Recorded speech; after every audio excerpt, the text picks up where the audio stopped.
Hello दोस्तों। क्या आपने कभी नोटिस किया है कि कुछ लोग भीड़ में रहकर भी अकेले रहना पसंद करते हैं? उन्हें पार्टीज, शोर और सोशल ड्रामा से ज़्यादा शांति, सोच और अपने अंदर की दुनिया पसंद होती है। समाज अक्सर ऐसे लोगों को अजीब, घमंडी या एंटी सोशल कह देता है, लेकिन सच्चाई कुछ और है। साइकोलॉजी बताती है कि जो लोग अकेले रहना सीख जाते हैं वे इमोशनल, मेंटल और क्रिएटिव रूप से दूसरों से कई गुना ज़्यादा मजबूत बन सकते हैं। आज की इस वीडियो में हम समझेंगे कि अकेले रहने वाले लोग आखिर खास क्यों होते हैं, और अंत तक आपको महसूस होगा कि शायद अकेलापन कमजोरी नहीं, एक हिडन सुपर पावर हो सकता है। रियलिटी चेक: अकेलापन वर्सेस अकेले रहना। सबसे पहले एक जरूरी बात समझते हैं। अकेलापन, लोनलीनेस, और अकेले रहना, सॉलिट्यूड, दो बिल्कुल अलग चीजें हैं। लोनलीनेस दर्द देता है, लेकिन सॉलिट्यूड ग्रोथ देता है। एग्जाम्पल: मान लो एक व्यक्ति ब्रेकअप के बाद कमरे में बंद है और दुखी है। ये लोनलीनेस है। लेकिन वही व्यक्ति अगर खुद को समझने, स्किल्स सीखने और लाइफ इंप्रूव करने के लिए अकेले समय बिताता है तो ये सॉलिट्यूड है। और यही सॉलिट्यूड महान लोगों की सबसे बड़ी ताकत रही है। इंटेलिजेंस और सॉलिट्यूड का कनेक्शन।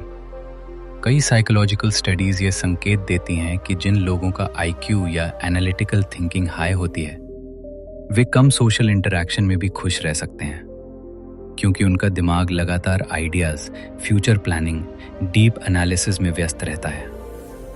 ऐसे लोग बाहर की स्टिमुलेशन से ज्यादा अंदर की मेंटल वर्ल्ड में जीते हैं। इसीलिए वे अक्सर अकेले समय बिताना चूज करते हैं। रीजन 1: वे प्रोडक्टिविटी को ज्यादा महत्व देते हैं। अत्यधिक बुद्धिमान लोग काम को सिर्फ पूरा नहीं करना चाहते, बल्कि बेस्ट तरीके से करना चाहते हैं।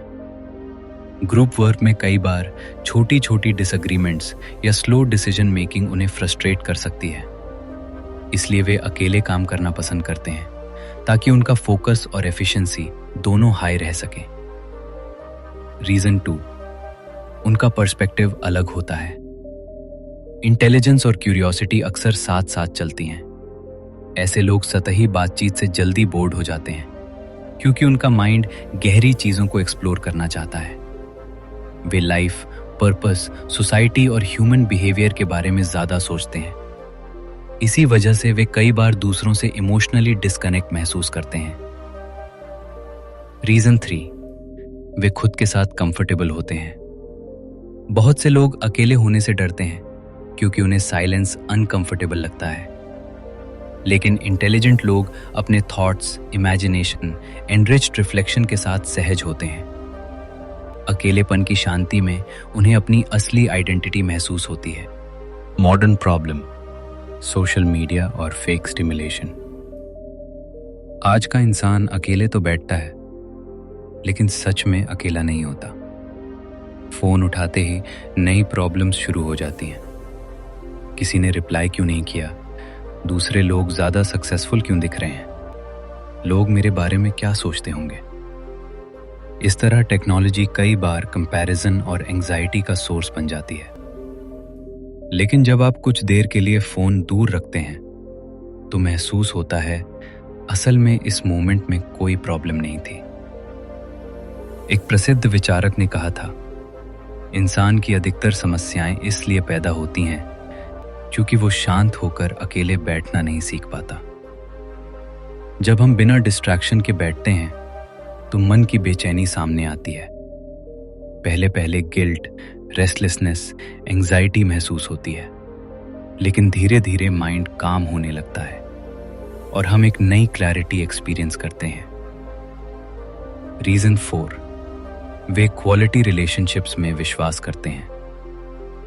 अकेले रहना पसंद करने का मतलब लोगों से नफरत करना नहीं होता। असल में ऐसे लोग सुपरफिशियल बॉन्डिंग से बचते हैं और डीप, मीनिंगफुल कनेक्शन चाहते हैं। उनका फ्रेंड सर्कल छोटा होता है, लेकिन इमोशनली स्ट्रांग होता है। रीजन 5: उन्हें सोशल वैलिडेशन की जरूरत कम होती है।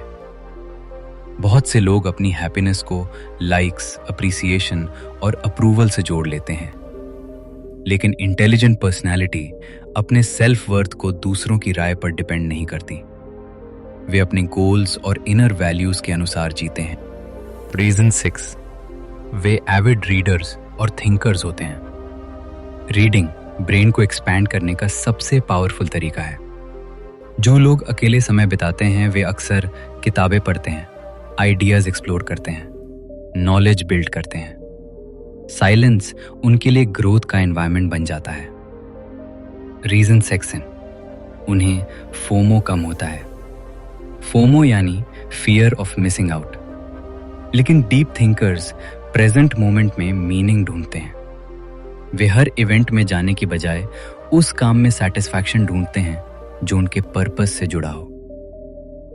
रीजन 8, उनका रूटीन अलग हो सकता है। कई क्रिएटिव और इंटेलिजेंट लोग नाइट आउल होते हैं। रात की शांति उन्हें deep focus, creative flow, innovative thinking देती है। इसलिए उनका शेड्यूल सोसाइटी से मैच नहीं करता और सोशलाइजिंग नेचुरली कम हो जाती है।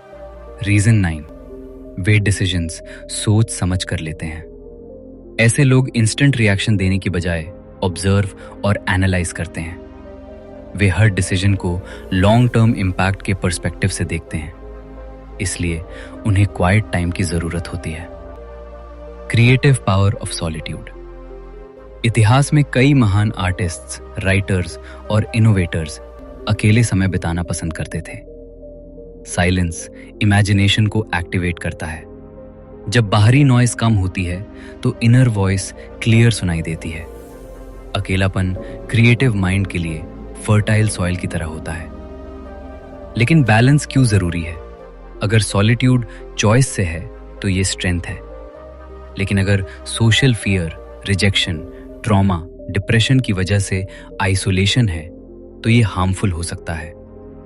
हेल्दी लाइफ का मतलब है सेल्फ कनेक्शन और मीनिंगफुल सोशल कनेक्शन, दोनों का बैलेंस। दोस्तों, अकेले रहना पसंद करना कोई अजीब बात नहीं है। कई बार ये डीप इंटेलिजेंस, क्रिएटिविटी और इमोशनल मैच्योरिटी की निशानी होती है। लेकिन सच्ची विजडम तभी आती है जब इंसान खुद के साथ भी शांति महसूस करे और सही लोगों के साथ भी दिल से जुड़ सके। अगली बार जब आप अपने कमरे में जाएं, तो कुछ मिनट बस शांत बैठकर अपने थॉट्स को ऑब्जर्व करें। शायद वहीं आपको अपने जीवन के सबसे बड़े आंसर्स मिल जाएं। अगर आपको ये वीडियो हेल्पफुल लगी हो तो इसे उन लोगों के साथ जरूर शेयर करें जो अकेले रहना पसंद करते हैं। धन्यवाद।